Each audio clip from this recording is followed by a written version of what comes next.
Chapter 36. Run. Tally had never ridden a hoverboard barefoot before.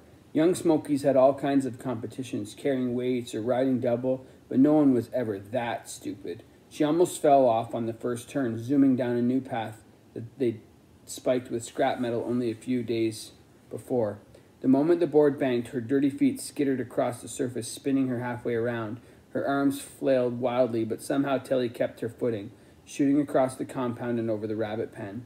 A ragged cheer rose up below as the captives saw her fly past and realized that someone was making an escape. Tally was too busy staying on board to glance down. Regaining her balance, Tally realized she wasn't wearing crash bracelets. Any fall would be for real. Her toes gripped the board, and she vowed to take the next turn more slowly. If the sky had been cloudy this morning, the sun wouldn't have burned the dew off Croy's board yet. She'd been lying in a crumpled heap in the pen, probably with a broken... she'd be lying in a crumpled heap in the pen, probably with a broken neck. It was lucky she, like most young Smokies, slept with her belly sensor on. Already, the whine of hover cars taking off came from behind. Tally knew only two ways out of the smoke by hoverboard. Instinctively, she headed for the railroad tracks where she worked every day. The valley dropped behind her, and she managed to make the tight turn onto the white water stream without falling off. With no knapsack and her heavy crash bracelets missing, Tally felt practically naked. Croy's board wasn't as fast as hers, and it didn't know her style. Riding it was like breaking in new shoes while running for your life. Over the water, spray struck her face, hands, and feet. Tally knelt, grasping the edge of the board with wet hands, flying as low as she dared. Down here, the spray might make it even harder to ride, but the barrier of the trees kept her invisible. She dared to glance backward. No hovercars had appeared yet. As she shot down the winding stream, swerving through the familiar hard turns, Tally thought of all the times she and David and Shay had raced each other to the worksite. She wondered where David was, back in camp, bound and ready to be taken to a city he'd never seen before. Would he have his face filed down and replaced by a pretty mask, his brain turned into whatever mush the authorities decided would be acceptable for a former renegade raised in the wild? She shook her head, forcing the image from her mind. David hadn't been among the captured resistors. If he'd been caught, he definitely would have put up a fight. He must have escaped. The roar of a hovercar passed overhead, the shock wave of its passage almost throwing Tally from the board. A few seconds later, she knew it had spotted her, its screaming turn echoing through the forest as it cut back to the river. Shadows passed over Tally, and she glanced up to see two hovercars following her, their blades shimmering as bright as knives in the mid-morning sun. The hovercars could go anywhere, but Tally was limited by her magnetic lifters. She was trapped on the route to the railroad. Tally remembered her first ride out to Dr. Cable's office, the violent agility of the hovercar with its cruel, pretty driver. In a straight line, they were much faster than any board. Her only advantage was that she knew this path backward and forward. Fortunately, it was hardly a straight line. Tally gripped the board with both hands and jumped from the river to the ridgeline. The cars disappeared into the distance, overshooting as she skimmed the iron vein. But Tally was out in the open now, the plains spreading out below her as huge as ever. She noticed fleetingly that it was a perfect day, not a cloud in the sky. Tally lay almost flat to cut down wind resistance, coaxing every ounce of speed from Croy's board. It didn't look like she'd make it to the next cover before the two cars had swung around. She wondered how they planned to capture her. Use a stunner, throw a net, simply bowl her over with their shockwaves. At this speed and without crash bracelets, anything that knocked Tally off the board would kill her. Maybe that was just fine with them.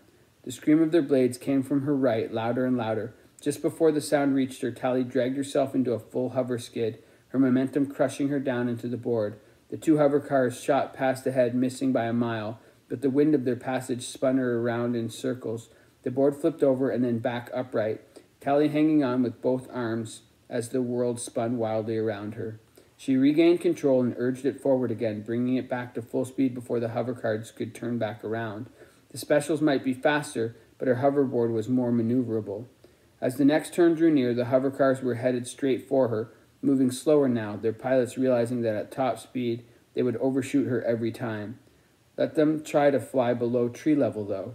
Now riding on her knees, gripping the board with both hands, Tally twisted into the next turn, dropping to skim just above the cracked dirt of the dry creek bed. She heard the whine of the hovercars steadily build. They were tracking her too easily, probably using her body heat to pick her out among the trees. Like the minders back home, Tally remembered the little portable heater she'd used to sneak out of the dorm so many times. If only she had it now. Then Tally remembered the caves that David had shown her on the first day in the smoke. Under the cold stones of the mountain, her body heat would disappear. She ignored the sound of her pursuers shooting down the creek bed and across a spur of ore, then onto the river that led to the railroad. She careened along above the water, and the hovercar stayed above tree height, patiently waiting for her to return out of cover. As the turnoff to the railroad approached, Tally increased her speed, skimming the water as fast as she dared. She took the turn at full skid and hurtled down the track. The cars swept away down the river. The specials might have expected her to turn off on another river, but the sudden appearance of an old railroad track had surprised them. If she could make it to the mountain before the hover cars completed their slow turns, she would be safe. Just in time, Tally remembered the spot where they had pulled up the track for scrap metal and angled her board for a stomach-wrenching moment of free fall, soaring over a gap in a high arc. The lifters found metal again, and 30 seconds later, she came to a skidding halt at the end of the line. Tally jumped from the hoverboard, turned it around, and gave it a shove back toward the river. Without her crash bracelets to pull it back, the board would drift along the straight line of the railroad until it reached the break, where it would drop to the ground. Hopefully the specials would think she'd fallen off and start their search back there. Tally crawled up the boulders and into the cave, scrambling back into the darkness. She pulled herself as far as she could go, hoping that the tons of stone overhead would be enough to hide her from the specials. When the tiny aperture of light at the mouth of the cave had shrunk to the size of an eye, Tally dropped to the stone, panting her hands and still shaking from the flight, telling herself again and again that she'd made it. But what had she made it to? She had no shoes, no hoverboard, no friends, not even a water purifier or a packet of Spag-Bowl, no home to go back to. Tally was completely alone. "I'm so dead," she said aloud. A voice came out of the dark. "Tally, is that you?"